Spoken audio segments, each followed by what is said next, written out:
see and the business we don't. That's right. What is the allure of minor league hockey? Well, for us, the fan, it's a fun game to watch. For players, though, it may be the hope of making it to the NHL or just to play professional hockey at any level.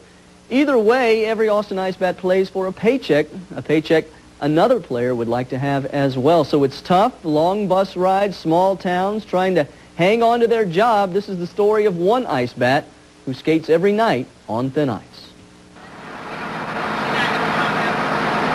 It isn't glamorous. Bus rides up to 14 hours in a stretch, impromptu dental work in the aisle, card games for extra meal money, and the occasional stop for fast food. It's the rigors of minor league hockey, all to keep a dream alive.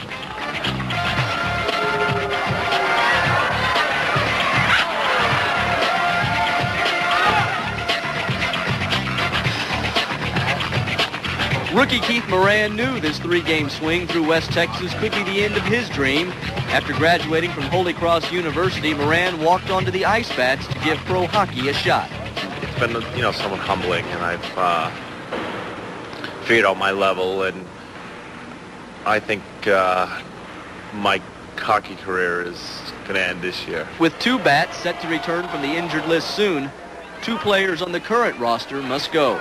I realize that it's definitely a numbers game, and that a lot has to do with money, and they can't afford to pay guys who aren't going to play, and I realize that, and the whole time I've been here, I've taken that approach, and that every day might be my last. Every day I might go to the rink, and it definitely is difficult. Probably the toughest part of the job. Yeah. First-year head coach Jim Burton is the man who must make these decisions. That breaks your heart, and it makes you kind of cold because you have to be able to do it. And but the way I approach it is as honest as I can.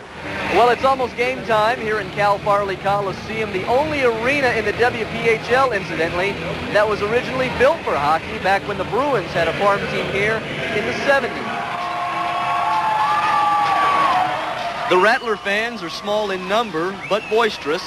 Many here for one reason. I get out here and I'm like, fight, fight! The Ice Bats do fight, but Keith Moran doesn't. His playing time is dwindling. He is on the ice less than a minute this night. 2 nights later in San Angelo, an 11-2 Bats win. Moran will not play at all.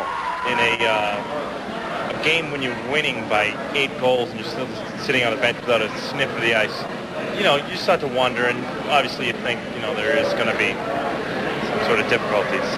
In El Paso, though, he catches a break. An injury to another player gives him badly needed ice time, and Moran responds with an assist. His future, though, remains in doubt. I would love to finish the season in Austin. I think it's a terrific city. It's a classy organization. But it's also a business, and they have to approach it like that. But overall, it's been a valuable experience. I've had some fun times, and I've gotten what I've wanted out of it. And I've answered a lot of questions for myself. And just to let you know, Keith Moran is still with the Ice Bats and has seen quite a bit of playing time over the past few weeks. When they got back to Austin, there was an injury to one player. A couple other players got called up. And so suddenly Moran was needed. And that's kind of the roller coaster ride that these guys go through every night. And tomorrow we'll talk to a couple of other players who are skating on thin ice. Jim, obviously hockey is caught on in Austin, but how's it doing out in West Texas? Well, it's kind of different out there. Here, there's a lot of, transplanted folks that grew up with hockey. Out there, it's a little different, and the numbers are not quite as large as they are here, but the fans are getting into it, and they're excited, and it is kind of interesting. There was a sellout in San Angelo, and so it was fun. All right. They like it. Thanks. They do. Well, up next, Jerry Jones and his search for a new